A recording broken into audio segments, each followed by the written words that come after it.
बिस्मिल्लाहिर्रहमानिर्रहीम। अस्सलाम वालेकुम। गोट फार्मिंग टिप्स में खुश आमदीद।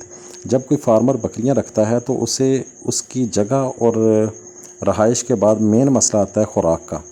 ख़ुराक जो है, जिसके पास ख़ुराक नहीं है अच्छी, वो बकरियां नहीं रख सकता। ख़ुराक अच्छी देंगे तो बकरी जो है वो बीमारी से भी बचेगी और बकरी जो है सेहतमंद भी रहेगी और प्रोडक्शन भी देगी। लेकिन ख़ुराक में मसला ये आता है, गोट लैंड फार्म वाले जो कहते हैं कि आप महंगी ख़ुराक दें। महंगी ख़ुराक हर बंदा अफोर्ड नहीं कर सकता।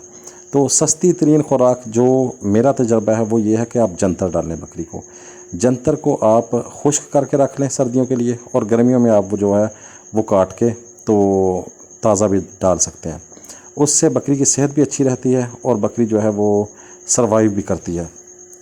जंतर में जो प्रोटीन की मिकदार है वो तकरीबन 18 से 22% है, यानी ये ख़ुराक जो है ये बकरी की आइडियल ख़ुराक बन जाती है। अगर आपने बकरी को मोटी भी रखना है, ताज़ा भी रखना है, तो उसके लिए बहुत ज़बरदस्त ख़ुराक बन जाती है। अच्छा, अब जंतर को काश्त करना और जंतर की बाकी डिटेल जो है वो समझना लाजमी है, क्योंकि अगर आप नहीं समझेंगे तो उससे फिर आपको नुकसान होगा।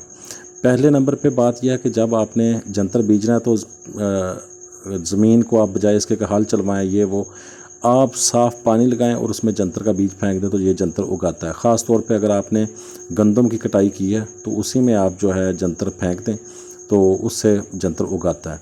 अच्छा, जंतर उग आया, जब ये बड़ा होगा, जब ये फली पे आएगा तो आपने इसको काटना है।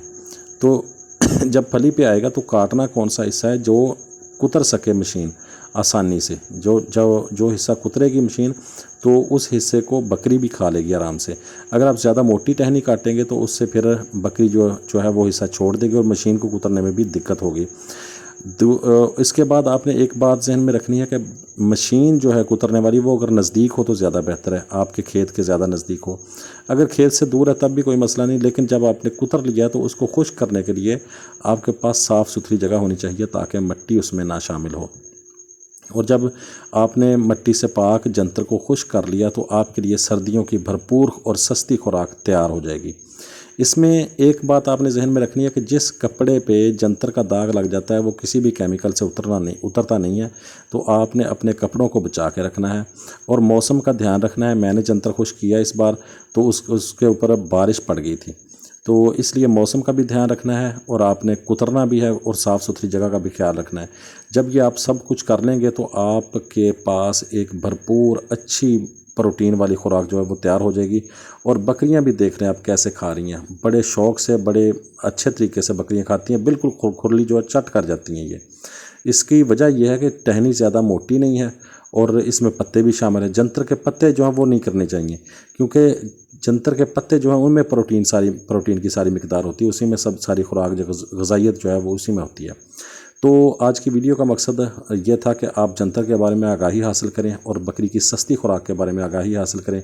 उम्मीद है मेरी वीडियो जो है इन्फॉर्मेटिव भी होगी और आपको पसंद भी आएगी। मैं ज़्यादा डिटेल में नहीं गया कि आपको बताऊं कि जंतर में कौन कौन से जो है ग़िज़ाइयत है, कौन कौन से नहीं है। मैंने एक सरसरी सा बनाया ताकि हर बंदा इसे समझ सके। उम्मीद है मेरी वीडियो पसंद आएगी जी, और अगर पसंद आए तो चैनल को सब्सक्राइब कर दें और वीडियो को लाइक कर दें। बहुत शुक्रिया। अल्लाह हाफ़िज़।